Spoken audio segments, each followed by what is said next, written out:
gently down. Hello and welcome back. Today we're at week 14 of the series that will cover days 85 to 91. Or if you've got the edition of the Road Rising that follows the calendar, then you'd be looking at March 25th to March 31st. So by now in the story, we're relieved to see the pilgrim has been washed ashore from his nearly 2-week ordeal in a boat without a paddle. But he's not out of the woods yet. Or more accurately, he is out of the woods, with a salt lake behind him and a bare desert in front of him. Setting out across the trackless plain, his biggest problem is thirst. And it's only after another mysterious vision that he's led to his rescue. A group of children whose innocent laughter leads him to a water pump out there in the middle of nowhere. Now, I have to be honest here and give credit where it's due. If you're as old as I am, then maybe you can remember that song written by Billy Wheeler, sung by the Kingston Trio. You've got to prime the pump, you must have faith and believe. You've got to give of yourself before you're worthy to receive. Drink all the water you can hold, wash your face, cool your feet, but leave the bottle full for others. Thank you kindly, Desert Pete. That was just too good a story not to include in the Road Rising series. Let me read from the Pilgrim's Journal, March 28th, day 88. Here's what we read. The words were painted with the same red paint that not too long had been applied to the pump itself. Crawling to one side, I rubbed my eyes and tried to read. This pump works, but needs priming. Just enough water stored under the door. Please refill before you go.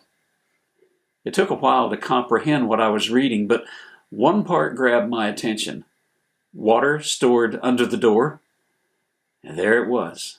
On the other side of the pump, a piece of wood painted red and lying recessed into the cement.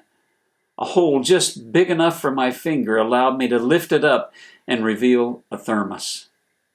Taking it in both hands, I brought it up out of the compartment where it rested, and with trembling fingers managed to twist off the cap. Sure enough, the thermos was filled with water, enough to save my life. I almost had it to my lips when the rest of the message made sense. This water was not for drinking, but for priming. I would have to pour it down the well so that the leather sucker washers below could be moistened enough to make a seal, allowing the pump action to draw the well water to the surface. What if it didn't work?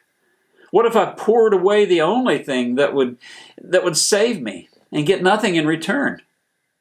I looked around. The desert extended as far as the eye could see in every direction. There was no way I could make it across without this water.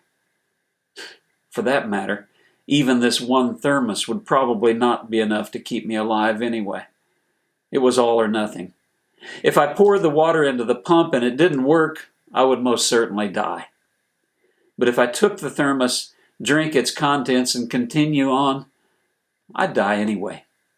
There was really no decision to be made, but it was left for me to make it. You know, there's one thing that 40 years as a preacher has trained into me, and that was to see the sermon in everything. They're all around us, you know, placed there by God for us to discover and apply. The sermon here is pretty straightforward, and it can be summed up in one word: faith. The thirsty pilgrim is given a thermos of water and then told to throw it away, or more to the point, to pour it down the well. In return, he's told he'll receive more water than he can drink or even pack away. He finally does the right thing, and his thirst is quenched. But here's the sermon. He was given the choice. Follow your nature and die, or follow your faith and live. God could have forced the pilgrim to do the right thing, prevent him from foolishly doing something that would cost him his life. And what would have been the outcome? A life saved at the expense of free will. This is a tough concept to take on board, but it's vital if this journey is going to have any meaning for you. God did not create us and then wind us up and set us down to go about whatever it is that wind-up toys do. Along with our very existence, God has given us the dignity to choose how we're going to spend that existence. We're going to make bad choices for sure. Narrow is the way, and few there be that find it. Jesus said that in Matthew chapter 7, verse 14. And if you're like me, it's hard not to ask the question for which there is no satisfactory answer. Why would God create someone knowing that they were going to choose wrongly and suffer for all eternity because of it? The only answer that even begins to make sense is this: because God loves you. He's making the way to a wonderful, abundant life and laying it out at His feet. But because He loves you, He's not going to take away your freedom to choose.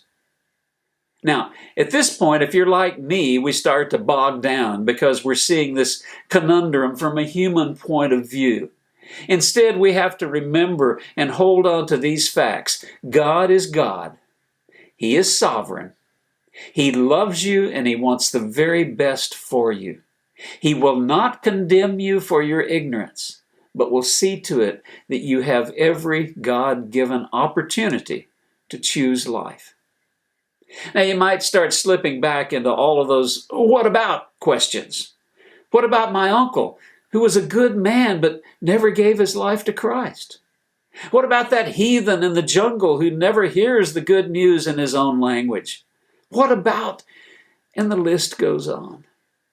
Now, before you start falling into this descending spiral, stop with the first question that you can answer. What about me? What have I done with what I've been shown?